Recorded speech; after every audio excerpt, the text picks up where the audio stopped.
So this worked out okay.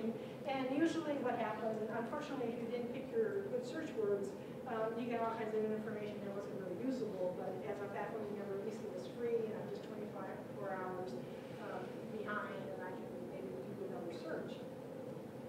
But then what happened is they decided maybe there would be a way to put the citations from Index Americas, Index of General Literature, International Nursing Index, all these they were combining. They said maybe it would be a good way that we could come up with some kind of way for health professionals to access the library from their own computers or from their work computers. And so they came up with a program called Grateful Med. Okay. And basically it was Grateful Medline, is what that meant. And you got a CD. I remember teaching students how to take a CD, or a, well, actually it wasn't a CD, it was a floppy disk, stick it in the floppy disk reader, and we had to have a modem. We dialed into the National Library of Medicine. We typed in our search words. We did our search, and then the library electronically would send us our results. And then we could load those results on our computer, shut off the modem so we're not connected to the library in Bethesda anymore, and go ahead and search through the articles that were found. Now, I'm a saver, but I didn't save those kind of examples. Interesting to look at today, I think. But Grateful Med, you had to pay, it was free, the floppy disk was free, but you had to pay the modem charges. So whenever you were connected to the library, then you had to pay for that time. We took 5 minutes to do the search, you paid for 5-minute phone line use. This was open mostly for faculty, teaching educators, and medical professionals or health professionals that had access to computers. But then, in actually 1997, okay, so a little less than 10 years ago, we wound up with Medline that we know today, where you have a free access to this library, and you don't have to pay, other than the internet service provider, you're not paying for the connection to get there.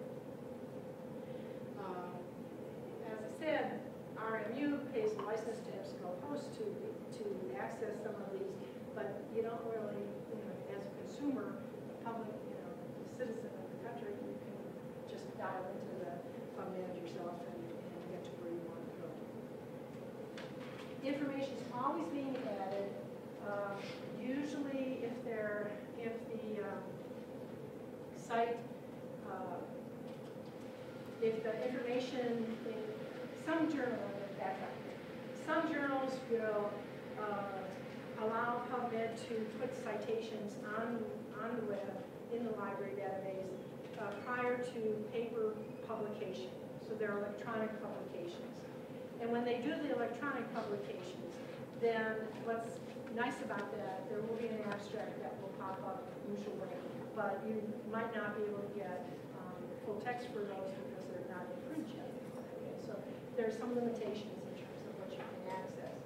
But at least you have articles like this is end of August that are being published in September journals that will be listed on PubMed's database already. Usually in late fall, early winter, November, December, the library sort of shuts down the collection as far as adding new information, and it starts working with what it has and tries to sort it and do the things that librarians do to keep systems running good. So there is usually a little bit of downtime at the library itself, but not online. So you can still access, there's no problem with that every day, anytime. I have a question. Yeah. So it's these databases, there's the Medline full text and then PubMed, but PubMed Central is the one that has the full text as well. Has That's Free full text. Free full text. Right. And do you have, and all of these are accessible, like some through RMU or like the national Right. NIH? All you have to do is go to your search engine and type in PubMed.gov. Do you consider, do you have a preference between Medline and PubMed Central? I don't, well, Medline is, okay, Medline's is the parent library, National Library of Medicine. The Medline's is the parent collection. Within there is Medline, which is the electronic component of this. Right. Okay, and then PubMed is what I use a lot. When I'm doing a research search, my older son writes substance abuse books and articles. He published a book last year. And so, I searched PubMed because that's what we use now. Okay, so PubMed is really searching Medline. Okay, and Medlives. Okay, this is just different versions of it. Okay, and in some ways there's a little bit. The Medline might contain some older 1960 articles that might not be cataloged in or searched in PubMed. So I would not use Medline. I would use PubMed. PubMed Central if I only want free full text. Okay. But if I wanted full text, I'm going to go to PubMed. It's full text. Sometimes you have to pay for it, but sometimes it's free. So it just depends on, or you can get it. You have free interlibrary loan. So if you can't find it, if you have to get an article, what do? You fill out an information form on the RMU library site, and you ask for an article, and it's free.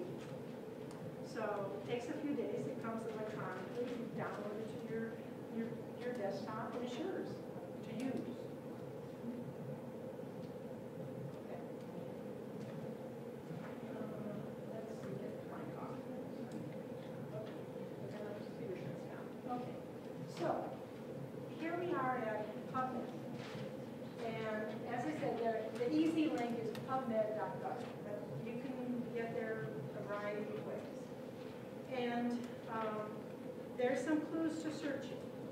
So on the bottom, page 5, if you're looking at searching for an author, having the initials would be helpful. So I'm going to use Adam as my input here. So focus on.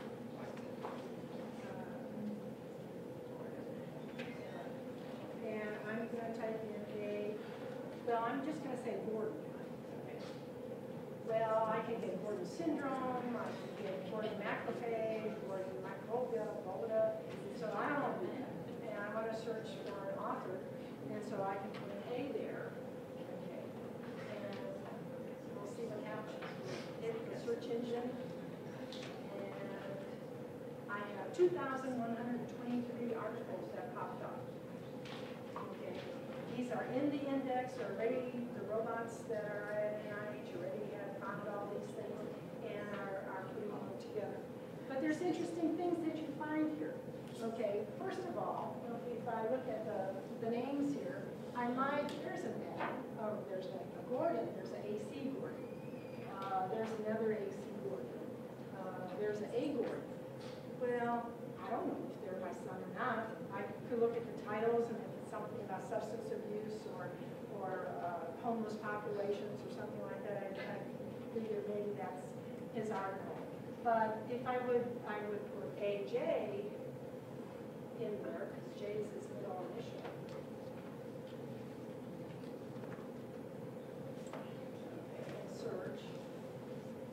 Okay, I get down to 142, which is many more than he has published. He's published about 43, I think. But there's an AJ, but it could be Andrew Jack or whatever. So if I could write Adam there as well and probably have some better hits. But what's interesting on it tells me how many results I have. It's going to tell me the journal title, the authors, and here's the journal that it's in, and the date is published July 20th, 2011. E-published and data print. So this was loaded on the database before it actually became available in print. There's a PubMed ID, and I think an easy way to retrieve articles is to, when you find an article you like, write down or copy the information that you need for a citation. But the PubMed ID is very helpful. And from Cambridge University Press is where we published the book last year. And I had put the PubMed identifier on all of the citations in the reference list. And I've noticed that that's becoming a very common kind of pattern. And I could just type in this PubMed ID number in the search screen and I'll come up with this article. Where in APA you put that? At the end, the very end of the very end. line. Okay, and then, let's see. Then there's some related citations that they have. So they have different little comments that you could look at. The other thing, they do have an RSS feed, so if you want to connect with that, you can do that through NLM. Or NCBI is sort of the other center there. They have free full text, 33 articles are free full text, and 12 of those are review articles.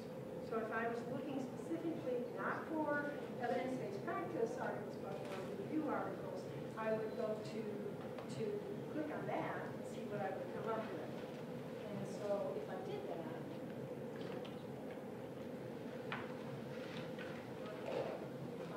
epigenetic switches, here we go. An update in addiction medicine for the generalist. That's one of his underage drifters. Addiction. So many of these are review articles, and some of them are by an author that I'm interested in, and others of them are not.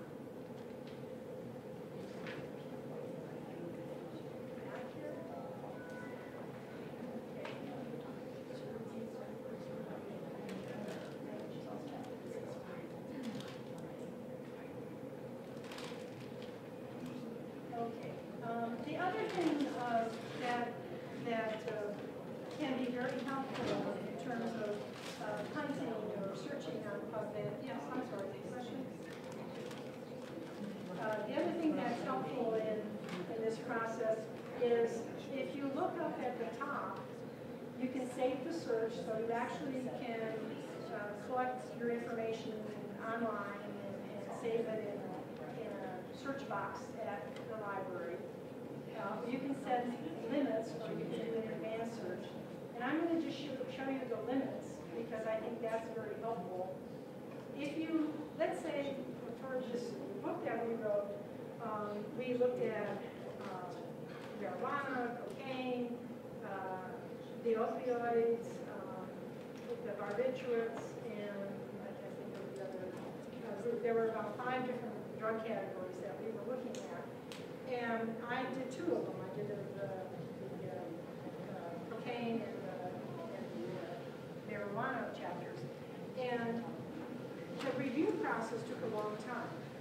And so we sent it off to the reviewers and we got comments.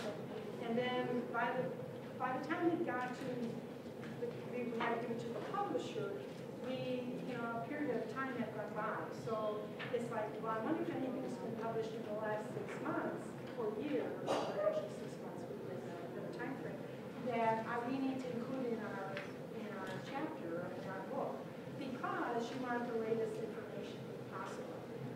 So what's nice here is that you can select a time frame. So if you want articles in the last 6 months, or 3 months, or whatever, you can just go ahead and select that. Now, how did you get to the limits from that last page? I appreciate you doing that. Okay, up at the top here, here's the search screen right there. There's RS, Safe search limits. Oh, okay, thank you. Okay, so go to limits.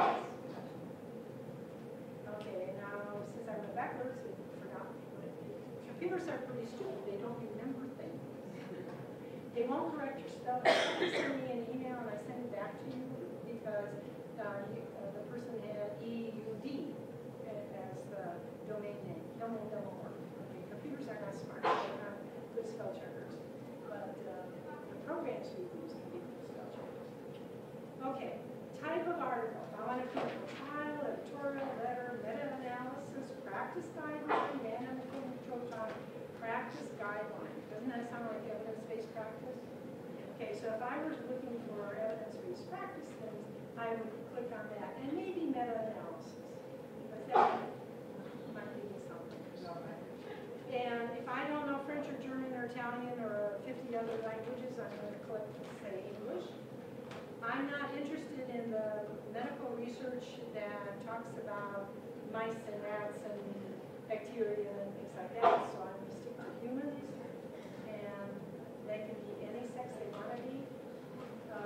Subsets, you can choose that. There's a variety of things, and I usually don't do anything with that, and I don't usually do anything with ages, because there's things about infants, newborns, that might be helpful in your research, depending on what the topic is.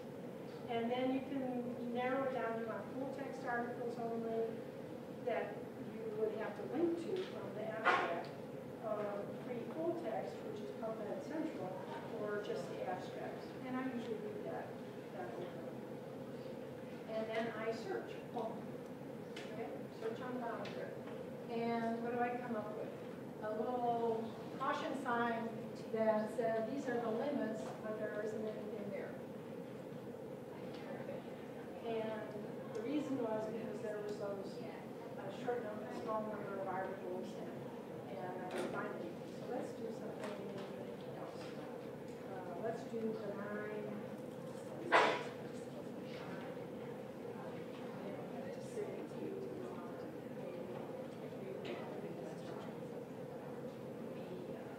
And I could put an S there, but you know, when I did this on YouTube, and I could search with my limits still active, and I still didn't find anything. Okay.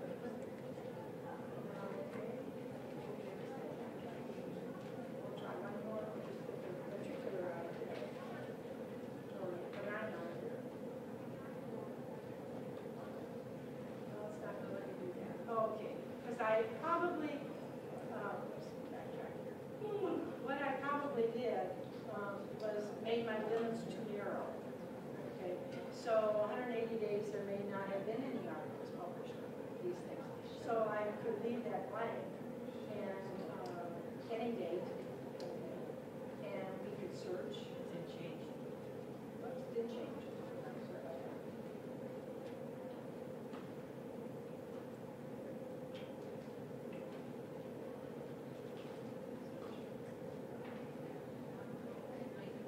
17. Okay, so 17 meta-analysis practice guidelines in English regarding humans.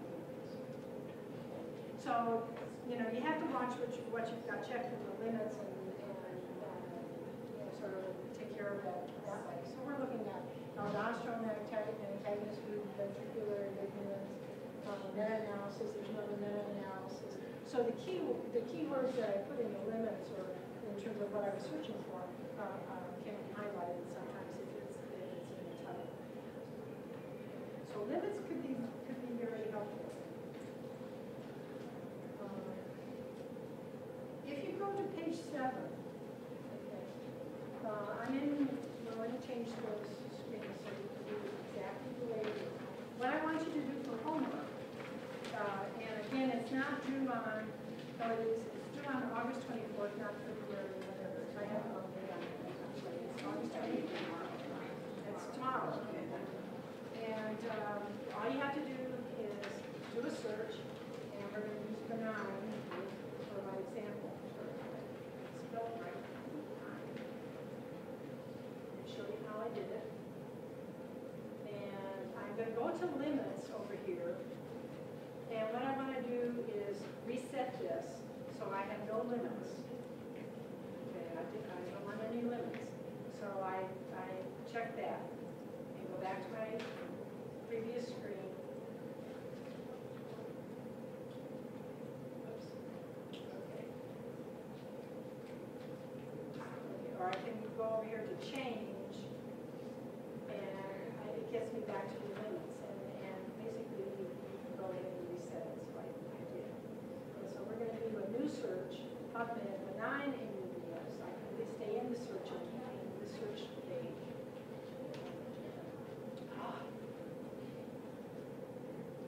Okay, without the quotes. It's because with the quotes, those words would have to be next to one another, and they may not be in the article. So you can do this without limits and without any quotes, and that's what I have on the handout. And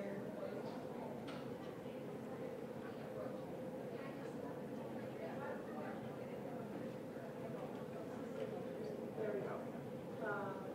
1,092. So one got posted since I printed this 2 days ago. Okay, one new article. And I know how many review articles there are, 235. That's telling me over there. And free text, 149. Free text is going to be in PubMed Central. I can go to any of these. I can click on the name of the article, and it will go ahead and give me all the information I need, title, authors, where the study was done, or the major publisher, the major author is, the abstract, copyrighted, PubMed ID, okay, so that everything is there. I can change the way this looks. Okay. If you go over here to display headings, you can get just a summary. And you don't get an abstract. You could, oops, go to display settings here and do XML. And this is how this is computer language. Okay, if you're gonna make a web page by scratch, basically, it's a PubMed article, and you do all this kind of text information, and you plug it in, and you send it to the web, and it appears like this. Okay, so that's just that XML. It's just the way the web page was created for the language of the web page, the computer language, so that it would display like this. What's usually nice about this is they usually have over here related citations. So maybe if you found 2 articles and neither of them are what you really want, but you look at the related citations and you think, that might work. That might be helpful. Here's a sudden death with the atrial angioma, carcinogens, cystic tumor of the atrial, things that you may, if you're looking at atrial arrhythmias, sometimes there's a case report, whatever. So that you can click on those. There's a case report about atrial angioma, and here's the information about that. Now, what's nice is that PubMed will save what you've been recently searching. Okay, so down here, where recent activity is basically what you've been looking at. So let me go back a couple screens. Because in my results here, I should have the 1,092. I have 149 free text and 235 full text articles. Then I can add a qualifier. Okay, so all I have to do is